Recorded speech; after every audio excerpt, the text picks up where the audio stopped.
Hi everyone, welcome back to my channel. Class 12 Physics chapter number 2 electric potential and capacitance का एक नया lecture. और इस lecture में हम बात करने वाले हैं एक काफी इंपॉर्टेंट और खूबसूरत से टॉपिक की, जिसका नाम है कैपेसिटर, और इसको हिंदी में हम कहते हैं संधारित्र। घरों में आप लोगों ने कंडेंसर का नाम जरूर सुना होगा। कंडेंसर क्या होता है, वही चीज हम साइंस की भाषा में संधारित्र, इंग्लिश में कैपेसिटर कहते हैं। आप जानते हैं कि जो कंडेंसर होता है वो क्यों लगाया जाता है घरों में। हमारे घरों में जो कुछ इलेक्ट्रॉनिक डिवाइस होते हैं, जैसे पंखा, मोटर जिसको हम टुल्लू कहते हैं, एसी, फ्रिज, ये सारी चीजें जो होती हैं वो हैवी करंट की रिक्वायरमेंट करती हैं। इनको चलाने के लिए ज़्यादा करंट चाहिए होता है, जो कि हमारे घरों में इतना उपलब्ध नहीं होता है। बेसिकली घरों में जो करंट होता है मेन फ्यूज में, वो 30 एम्पियर से ज़्यादा नहीं होता है। जबकि इन डिवाइसेस को चलाने के लिए, जैसे एसी, फ्रिज, ये बड़े बड़े डिवाइसेस जो चलते हैं, वो 25 से 50 एम्पियर धारा को रिक्वायर करते हैं। तो इनको चलाने के लिए हम इतनी करंट कहाँ से लाते हैं? इसी का निवारण करने के लिए ये इलेक्ट्रिक डिवाइस बनाया गया है, जिसका नाम है कैपेसिटर। आपने इससे पहले रेजिस्टेंस का नाम सुना होगा। ऐसे कुछ कुछ कुछ कुछ करके ऐसे आप लोगों ने बनाया होगा। ये हमारा रजिस्टर होता है, इसमें हम आर लिखते हैं। भाई रजिस्टर क्या करता है कि हमारे घरों में जो छोटे छोटे डिवाइसेस होते हैं, इनको जिनको कम इलेक्ट्रिक करंट की जरूरत होती है, उनमें अगर करंट ज़्यादा आ जाए तो वो खराब हो सकते हैं। उनको बचाने के लिए हम रजिस्टर लगाते हैं। यह क्या करता है, धारा को कंट्रोल करता है।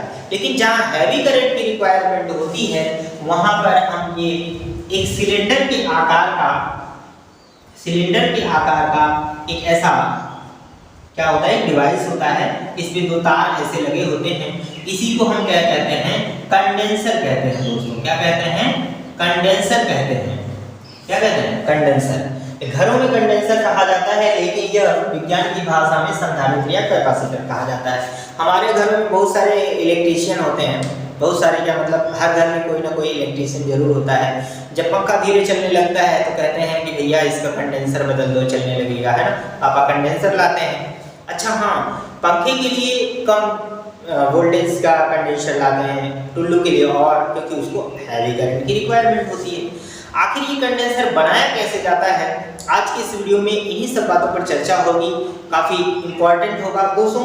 आगे हमारे जो सिलेबस में है वो पैरेलल प्लेट कैपेसिटर है, उसको हम पढ़ेंगे।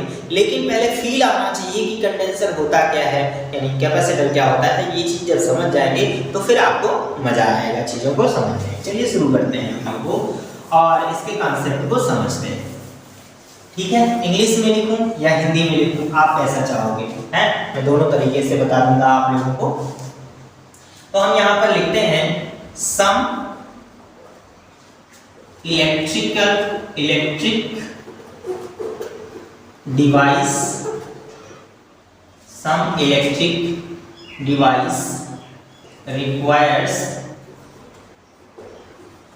requires very high current, very high current।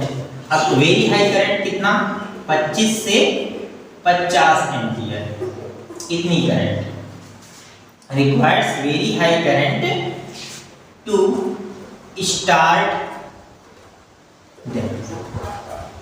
यानी कुछ ऐसे इलेक्ट्रिक डिवाइस होते हैं जिनको हैवी करंट की रिक्वायरमेंट होती है चलाने के लिए। अगर एक बार कुछ चीज़ों को चलाने के लिए पहले ज़्यादा बल की आवश्यकता होती है। जैसे घर में अगर एक बड़ा सा टेबल रखा हुआ है तो उसको खिसकाना क्या है, कठिन है। लेकिन अगर एक बार चल पड़े तो उसे आसानी से हम थोड़ा बल लगाकर खिसकाते रहते हैं, तो कम बल की आवश्यकता होती है। सपोज ऐसे आपने गांव में क्या होगा, ट्रैक्टर देखा होगा। जब आप पहली बार उसको धक्का देते हैं तो उसको चलाने के लिए हमें ज़्यादा बल की आवश्यकता होती है, और एक बार चल पड़ता है तो उसे चलाते रहना आसान होता है। ऐसे रिश्तों में ही ले लो। सोचो पहली बार में क्या होता है, पहली बार में हम किससे कहते हैं कि तुम पसंद हो, है ना। कह देना, शुरुआत करना बड़ा कठिन है, लेकिन एक बार अगर वो रिश्ता चल जाए तो फिर उसे चलाते रहना बड़ा आसान होता है। हम कुछ भी बातें करते रहते हैं। खैर, ये लव सब की बातें छोड़ते हैं, टॉपिक पर आते हैं। तो दोस्तों ऐसा ही होता है। जो टुल्लू मोटर होता है उनको चलाने के लिए हैवी करंट चाहिए होता है। तो आपने देखा होगा ये जो कंडेंसर होता है उसके पास इलेक्ट्रिक एनर्जी को क्या करता है, ऐसे स्टोर करके रख लेता है और जब जरूरत होती है तो एकाएक उठा के दे देता है। आपने देखा भी होगा कि जब टुल्लू मोटर या बड़े डिवाइस जब चालू होते हैं तो बूम की आवाज़ करते हैं। क्यों? क्योंकि इतना करंट उठाकर दे देता है कि वो संभालने में दिक्कत होती है, तो इसलिए आवाज़ करती है। उम्मीद है चीज़ें आप लोगों को समझ में आ रही होंगी। यहाँ घरों में जो सप्लाई होता है वो मैक्सिमम 30 एम्पियर का ही होता है। तो भैया 30 से कम चाहिए तो चला ही लेता है, लेकिन उससे ज़्यादा चाहिए तो हमें वहाँ पर कंडेंसर लगाना पड़ता है ना। अब इसमें एग्जाम्पल देख लो, है ना, एजी लिख लो, एजी है ना, जैसे फैन मोटर एसी है ना, एसी ईटीसी। एसी के लिए कैमरा फ्लैश देख लीजिए, कैमरा फ्लैश। तो देखो कैमरा फ्लैश आपने देखा होगा, कैमरा जब स्टार्ट करते हैं तो ऐसे खींचते हैं, कचाक से खींचते हैं तो बहुत सारी लाइट आती है। जबकि आपको पता होगा कि कैमरे में इतनी छोटी सी सेल लगी होती है ना, उतनी सेल क्या इतनी लाइट दे सकती है? आप नहीं सोच सकते, इतनी लाइट नहीं देगी अगर उसमें ये कैपेसिटर ना लगा हो तो। अब कैपेसिटर में इलेक्ट्रिक एनर्जी कैसे स्टोर की जाती है, इन्हीं बातों को हमें समझना है। तो कैपेसिटर के बारे में थोड़ा सा और बातें हम लिखना चाहेंगे। कैपेसिटर क्या करता है? Stores electrical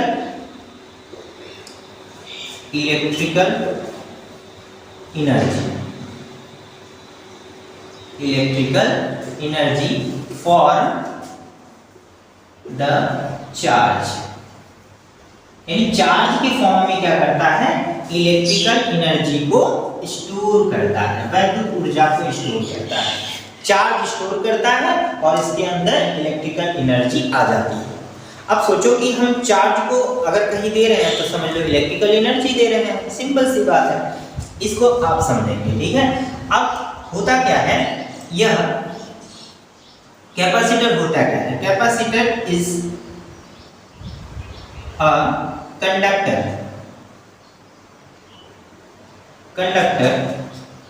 which store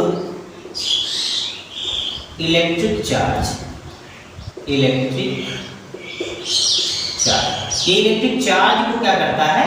store करता है और वही इलेक्ट्रिक चार्ज इलेक्ट्रिकल एनर्जी के रूप में स्टोर होती है। दोस्तों समझ में आया? अब आपको अगर हिंदी में परिभाषा देनी हो, क्या करनी हो? हिंदी में परिभाषा देनी हो तो क्या करना है? तो हम ये कह सकते हैं कि संधारित्र एक ऐसी युक्ति है, जो हमारे हिंदी मीडियम के स्टूडेंट हैं वो समझे इसको। संधारित्र एक ऐसी युक्ति है जिसके आकार और आकृति में परिवर्तन किए बिना इसकी धारिता बढ़ाई जाती है। धारिता का मतलब होता है दोस्तों क्षमता बढ़ाई जाती है। हम उसके आकार को नहीं बदलेंगे, उसमें इलेक्ट्रिकल एनर्जी को स्टोर कर देंगे, आवेश को उसमें लाकर। कैसे करते हैं? देखिए सबसे पहले क्या होता है, ये चार्ज प्लेट होती है, एक चार्ज प्लेट है, ठीक है, ये हमारी चार्ज प्लेट है, पहले से ही ये चार्ज है ना। इसको हम बोलेंगे क्या? Charge plate.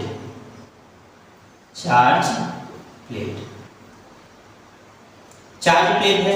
जब एक चार्ज प्लेट के पास दूसरा हमारा अनचार्ज प्लेट जिसपे आवेश नहीं है लाया जाता है तो इस चार्ज के विपरीत इसमें चार्ज आ जाते हैं।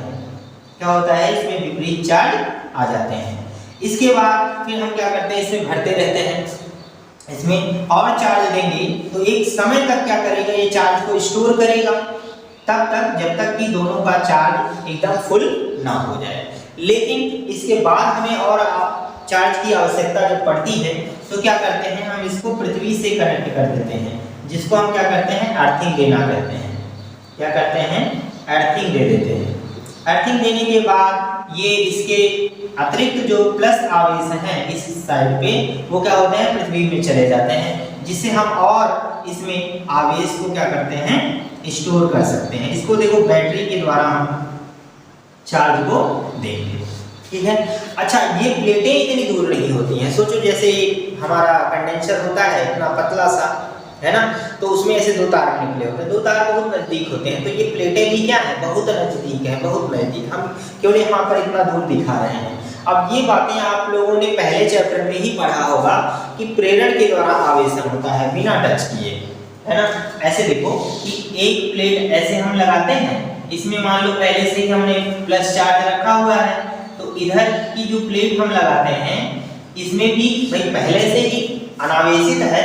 इसका अर्थ है इसमें प्लस और माइनस बराबर की मात्रा में है। ऐसा नहीं कि चार्ज है ही नहीं, चार्ज है पर बराबर है। तो क्या होता है कि प्रेरण के कारण ये माइनस चार्ज इसमें चले आते हैं सामने की ओर, और प्लस चार्ज रिपल होकर इस साइड में चले जाते हैं। समझ में आ रहा है?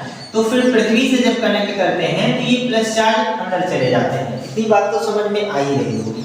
तो हम क्या करते हैं, इसको पृथ्वी से कनेक्ट करते हैं, प्लस चार्ज इसमें आ जाता है, तो दो असमान प्लेट बहुत कम दूरी पर होते हैं। और इसके बाद फिर हम इस बैटरी को क्या कर देंगे, हटा देंगे जब इसमें चार्ज स्टोर हो जाएगा। इसका अर्थ ये हुआ कि अब हमने कंडेंसर बना लिया है। जब चार्ज स्टोर कर दिया जाएगा फिर बैटरी को हटा दिया जाएगा। अब चार्ज स्टोर हो गया है, हम ले जाकर किसी भी डिवाइस में, मोटर, टुल्लू, पंखा कहीं भी लगा सकते हैं। हमें पता है, देखो एक चीज जानते होगे कि पंखा क्या करता है, लगभग 5 एम्पीयर की करंट लेता है ना, और जो मोटर होता है वो लगभग मैक्सिमम 15 एम्पीयर की धारा लेता है, जो घरों में लगाया जाता है। 12.5 आप लगाते होंगे 15 तक का, इससे ज़्यादा लगा दोगे तो बहुत ज़्यादा एनर्जी उसके अंदर हो जाएगी, गर्म हो जाएगा, जल जाएगा। तो घरों की बात हो रही है, बड़े बड़े मोटर रहेंगे तो बड़ी करंट की रिक्वायरमेंट होगी, उसमें हम और एम्पीयर की धाराएं देंगे। लेकिन जो घरों में सप्लाई आ रहा है इसके द्वारा हम इतनी एनर्जी नहीं दे सकते हैं। इसके लिए हमें वहाँ पर कंडेंसर यानी कैपेसिटर जरूरी है लगाना। दोस्तों उम्मीद करते हैं कि सारे कॉन्सेप्ट आपको समझ में आ रहे होंगे। नोट्स वगैरह तो आप कहीं से भी ले सकते हैं, पर ऐसा कॉन्सेप्ट आपको शायद ही कभी मिला होगा। अगर वीडियो पसंद आई हो तो प्लीज़ वीडियो को लाइक शेयर जरूर करिएगा। हिंदी में हमने ये बता दिया है कि संधारित्र एक ऐसी युक्ति है, एक ऐसा डिवाइस है जिसके आकार और आकृति में परिवर्तन किए बिना हम आवेश की और मात्रा संचित कर सकते हैं। ठीक है, तो ये इसका सिद्धांत भी है, आप इसे शब्दों को देखकर नोट कर सकते हैं। वीडियो पसंद आए हो तो प्लीज़ वीडियो को शेयर जरूर करिएगा, और चैनल पर पहली बार हैं तो चैनल को सब्सक्राइब करिएगा, क्योंकि हम आप लोगों के लिए क्लास 12 की पूरी फिजिक्स पढ़ाने का प्रॉमिस कर चुके हैं।